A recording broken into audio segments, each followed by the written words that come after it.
Hi, everybody. Karl Casgard phoning you from, contacting you from Alberta. And I've got my main man here, Scott Knox, from the rebuild shop at the Arnprior Airport in Ontario. And Scott's going gangbusters on his end. I'm going gangbusters on my end to make gather everything we can for our Halifax bomber project. Ultimate goal is to display a Halifax for the Bomber Command Museum of Canada, a national memorial out here in Alberta. Give us a rundown on the completion of the center section and all of the good stuff you've been doing and what you see is going to be the next stages on our massive Halifax rebuild and restoration. So go ahead, buddy, take it over. Right on. Hi, everybody, and welcome back. So if you can see just behind me here, there's the wing section. This is the rear spar you see back here. And I've temporarily attached a single trailing edge rib here just to see how it fits and just to validate some of the dimensions and whatnot. And so this is our next step. So over on the other table here and underneath the aircraft, you can just, or underneath the wing there, you can see some extra parts. And then over behind me here, we've got some other trailing edge ribs.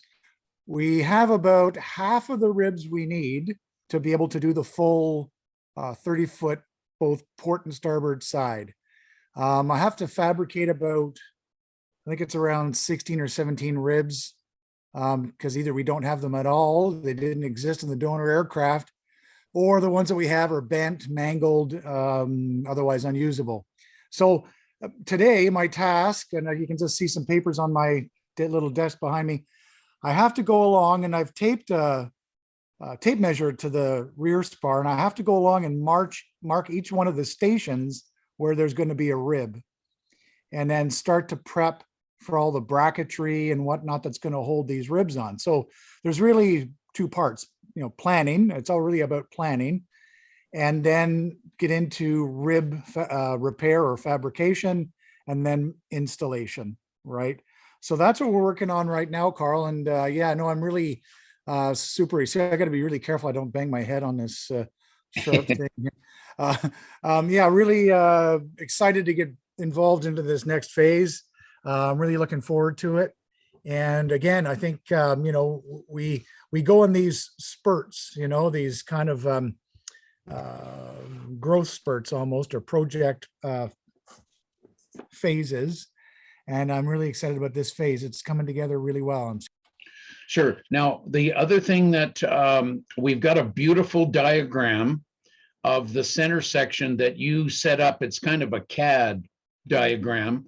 And we'll show the folks that, and you can see on the back edge of the trailing edge, you've turned those ribs behind you into blue additions. And on this diagram, you can see, everybody will figure it out. They're going to go across the back edge and do the ribs on the back, and then duplicate the same thing on the front for the nose ribs. So, and so I just wanted to show this diagram of the blue ribs are being added on to what you've already done. Absolutely. Yeah, no, for sure. And it's, CAD is a great tool. Because we have a donor aircraft that isn't exactly the same as a Halifax, we have to make a lot of decisions. We call them hybrid decisions, right? So in some cases we have to relocate some components a little bit, but we want to remain as faithful as we possibly can to the Halifax design. And the CAD allows us to basically overlay the donor aircraft against the Halifax plans that we have, and see where we need to shift components left or right or up and down to get as close as we can. Oh, and something else that we'd like to point out is for those who have been following us, when we did the main section of the wing, we used domed rivets, which is faithful to NA 337 that's in Trenton, Ontario. but for both the trailing edge and the leading edge, we're going to be using flush rivets. So we're going to have to, and this is one of those weird things. So these components that are over my shoulder here they were all domed rivets. So now we're going to have to go and dimple all of these parts and all the new parts that we build to take the flush rivet. So that's going to be, again, that one of these hybrid approaches, right? So that's going to add a little bit of complexity. We're going to have to buy some tooling, and again, we'd like to get pneumatic tools to make our lives a bit easier. So these are proper aircraft tools that require a lot of, they cost a lot of money. So anybody's out there who either has some tools that they're willing to donate or want to support us in one way or another, we'd really appreciate that support. And remember when we were brainstorming last time over at the rebuild shop, what I will need from you is those trailing edge ribs. I would need a generic, some of them are going to be very similar, and they could be, how do I put it? Quite a few of them could be made exactly the same and utilized in the rebuild. So I'd like to get that generic rib that you feel would fit this area of the airframe, and I will go to the aerospace and aircraft manufacturing companies with this rib, and I'll say, can you help us? Can you make some of these for us? We need 15 or 20 of these. Sure. Yeah, that's a great option. If there's companies out there willing to support, then great. We can free my time and resources up for other things, and spread, just as they did in wartime, spread the burden between different companies.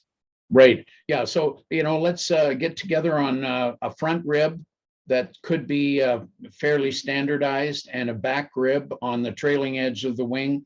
And then I will take those we have 2 or 3 companies out here in Alberta that are doing airframes like for water bombers and other aircraft. And so I'll try and help as much as I can get you the finished individual components. So let's work on that some more. Absolutely. Sounds good. And never for more shall we be left behind.